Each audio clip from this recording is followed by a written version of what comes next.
years doing my own lashes, I managed to work out the ergonomics of doing my own lashes. My tutorials are going to be on the technical aspects of lashing.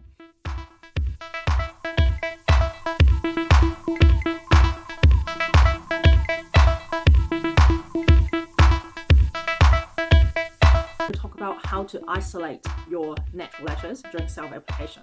Having the correct setup is so important, and that's something that I always teach my students.